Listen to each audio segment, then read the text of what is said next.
여러분 안녕하세요. 찾아가는 새벽기도 시카고 예수사랑교회 조선영 목사입니다. 오늘도 변함없는 주님의 은혜와 평강이 저와 여러분의 삶의 종일 풍성하기를 기도합니다. 오늘 말씀은 여호수아 9장 3절에서 16절까지 말씀입니다. 제가 읽어드리지요. 히위 사람인 기브온 주민들은 여호수아라는 사람이 여리고성과 아이성에서 한 일을 듣고서 여호수아를 속이기로 결정하였다. 그들은 낡은 부대와 헤어지고 터져서 기운 가죽 포도주 부대를 나귀에 싣고서 외모를 사절단처럼 꾸미고 길을 떠났다. 발에는 낡아서 기운 신을 신고 몸에는 낡은 옷을 걸쳤으며 마르고 곰팡이 난 빵을 준비하였다. 그들은 길갈진에 있는 여호수아에게 와서 그와 이스라엘 백성들에게 말하였다. 우리는 먼 곳에서 왔습니다. 이제 우리와 조약을 맺어 주십시오. 이스라엘 사람들이 이 히위 사람들에게 말하였다. 당신들은 우리 근처에 사는 듯한데 어떻게 우리가 당신들과 조약을 맺을 수 있겠소? 그들이 여호수아에게 말하였다. 우리를 종으로 삼아 주십시오. 여호수아가 그들에게 물었다. 당신들은 누구이며 어디에서 왔소? 그들이 여호수아에게 대답하였다. 종들은 주 하나님의 명성을 듣고서 아주 먼 곳에서 왔습니다. 우리는 주님께서 이집트에서 하신 모든 일을 들었으며 또 주님께서 요단강 동쪽 아모리 사람의 두 왕 톳, 헤스본 왕 시온과 아스타롯에 있는 바산 왕 옥에게 하신 일을 모두 들었습니다. 그래서 우리 땅에 살고 있는 장로들과 모든 주민이 우리를 이리로 보냈습니다. 우리 기브온 주민은 종이 될 각오가 되어 있다는 것을 말씀드리고 우리와 평화 조약을 맺어달라는 부탁을 하려고 길에서 먹을 양식을 준비해가지고 이렇게 왔습니다. 우리가 가져온 이 빵을 보십시오. 우리가 이리로 오려고 길을 떠나던 날 집에서 이 빵을 쌀 때만 하더라도 이 빵은 따뜻하였습니다. 그러나 보십시오. 지금은 말랐고 곰팡이가 났습니다. 우리가 포도주를 담은 이 가죽 부대도 본래는 새 것이었습니다. 그런데 보십시오. 낡아서 찢어졌습니다. 우리의 옷과 신도 먼 길을 오는 동안 이렇게 낡아서 헤어졌습니다.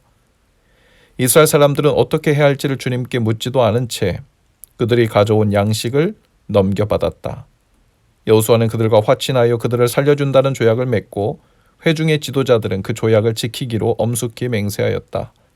이스라엘 사람들은 그들과 조약을 맺은 지 사흘이 지난 뒤에 자신들과 조약을 맺은 사람들이 가까운 이웃이고 자기들 가까이에서 사는 사람들임을 알게 되었다. 아멘. 여호수아 9장 10장은 가나안 남부 지역 정복을 기록하고 있는데요. 요단강을 건넌 이스라엘은 가장 먼저 가나안의 중부 지역의 주요 성읍이었던 여리고와 아이성을 정복한 후에 이제 남부 지역 정복을 준비합니다. 그리고 여리고와 아이성에서의 소식을 들은 가나안 남부 주민들은 두 가지 반응을 보이는데요. 하나는 서로 동맹을 맺고 이스라엘을 대적하려는 것이었는데요. 헷 족속, 아모리 족속, 가나안, 브리스, 히위, 여부스 족속들이 동맹을 맺었습니다. 1절과 2절에 기록되어 있죠. 반면에 다른 하나는 이스라엘과 화친을 맺으려는 기브온 사람들이었습니다. 서로 동맹을 맺고 이스라엘을 대적한 족속들은 결국 이스라엘에 의해서 비참한 최후를 맞게 되죠.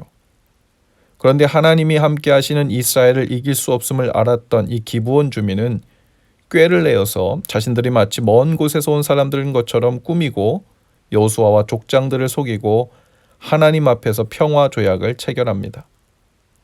여기서 평화 조약이란 서로를 공격하지 않겠다는 불가침 조약이기도 했지만 동시에 둘 중에 하나가 침략을 받아 평화가 깨지면 함께 그들을 놓아 싸우겠다는 의미이기도 했습니다. 동맹을 맺은 가나안의 민족들이 자기 틀 편에 서지 않는 기브온을 그냥 두지 않을 것이라는 것을 이 기브온 족속들은 알았던 것처럼 보입니다. 기브온의 입장에서 보면 자신의 힘으로 하나님이 하시는 일을 대적할 수 없으므로 그 하나님을 인정하고 하나님의 일에 함께 협력하는 자들이 되기로 한 것이죠. 반면에 이스라엘 입장에서 보면 중요한 결정을 할 때 하나님께 묻지도 않고 기도하지도 않고 자신의 생각대로 쉽게 결정함으로 큰 실수를 한 일입니다. 오늘 말씀 내용에 보면 기브온 족속들이 이스라엘에 대한 상당한 조사를 했던 것으로 보여요. 그들은 가나안이 아닌 아주 먼 곳에서 온 민족인 것처럼 꾸밉니다. 그 이유는 하나님께서 이스라엘 백성들에게 주신 율법의 말씀을 근거로 한 것이었기 때문입니다. 하나님은 가나안 족속에 대해서는 그들의 관영한 악으로 말미암아 그들을 그 땅에서 몰아내고 그 땅을 이스라엘에게 주시겠다고 한 것이었기 때문에 가나안 정복 전쟁은 아무 죄 없는 가나안 족속들이 하나님께 미움을 받은 일이 아니라 죄악으로 가득했던 가나안 족속을 심판하시는 방법으로 이스라엘 민족에게 정복 전쟁을 허락한 일이었습니다. 그러므로 기브온 족속들이 가까운 가나안 사람인 것을 알게 된다면 안 되는 일이었죠.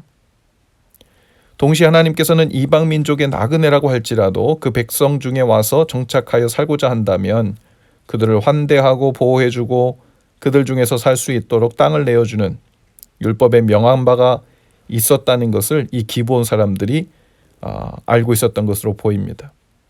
그들이 그래서 가나안 족속이 아닌 먼 곳 타지에서 온 것처럼 꾀를 내었던 거죠.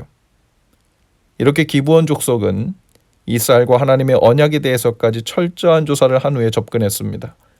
심지어 그들로 하여금 그들의 하나님의 이름으로 맹세하고 조약을 맺으면 나중에 속인 일이 밝혀지더라도 그 조약을 깨지 못할 것이라는 믿음까지 있었던 것으로 보입니다.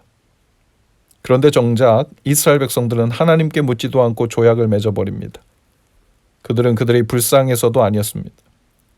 순간 자만심에 빠졌던 것으로 보여요. 10절에 보면 기브온 백성들이 와서 말하기를 이 길을 오는 동안 당신들과 당신들의 하나님의 활약상을 일키 들었다고 치켜 세워주죠. 그리고 우리는 당신들의 종이 될 준비가 되었다고 말합니다. 그리고 이어서 이스라엘 백성들을 위해 준비해온 빵을 내밉니다. 14절 15절에 보면 이스라엘 사람들은 어떻게 해야 할지를 주님께 묻지도 않은 채 그들이 가져온 양식을 넘겨받았다. 여호수아는 그들과 화친하여 그들을 살려준다는 조약을 맺고 회중의 지도자들은 그 조약을 지키기로 엄숙히 맹세하였다라고 했습니다. 하나님 앞에서 엄숙히만 맹세했지만 그것은 하나님을 존중하는 맹세가 아니었습니다. 오히려 하나님의 인도하심을 무시하고 눈앞에서 자신들을 높이고 있는 사람들에 대한 우월감과 눈앞에 보이는 빵으로 인해 엄숙하게 한 맹세였지요. 나중에 그 기브온 사람들로 인하여 이스라엘 민족 전체가 어떤 큰 혼란과 분열을 가지게 올지 알지 못한 일이었습니다. 우리도 조심해야 합니다.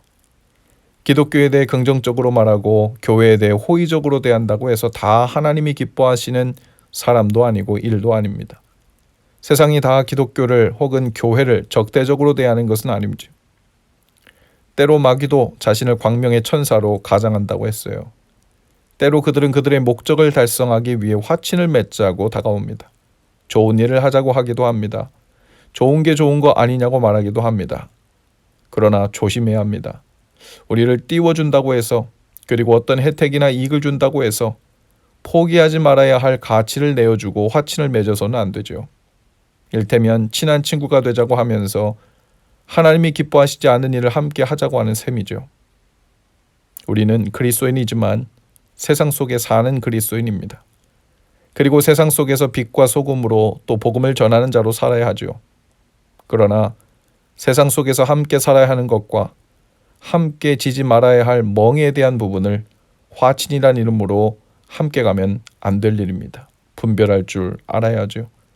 하나님께서 기뻐하시지 않는 곳에 머물면서 하지 말아야 할 행동이나 만남을 가지면서 함께하는 것은 분명 큰 화를 불러올 수 있기 때문이죠. 마치 불륜의 관계에 있는 사람들이 함께 손잡고 열심히 신앙생활을 하겠다고 하는 모습과 같습니다. 이로 인해서 하나님을 더 열심히 믿고 교회도 더 열심히 다니게 됐으니 좋은 일 아니냐고 말도 안 되는 합리화를 하는 것과 같지요. 여러분, 조심해야 합니다. 오늘 우리가 친구를 삼고 화친하고 있는 관계들은 과연 하나님 앞에서 어떤 모습일지 돌아보시고 바로잡아 하나님 기뻐하시는 관계 속에서 하나님께 진정으로 영광이 되고 복이 되는 우리의 삶 되실 수 있기를 주님의 이름으로 축복합니다. 기도합시다. 주님, 오늘도 세상 속으로 나아가는 저희에게 분별의 마음을 주옵소서. 사랑으로 용납하고 품어야 할 일과 아닌 일을 분별하는 지각을 주시고 하나님의 이름과 더불어 하나님의 뜻이 함께 작동하는 건강하고 복된 관계들로 우리의 삶이 깊어지고 풍성해지게 하옵소서. 예수님 이름으로 기도합니다. 아멘. 여러분, 오늘도 예수 사랑으로 화이팅입니다. 내일 아침에 다시 찾아뵙지요.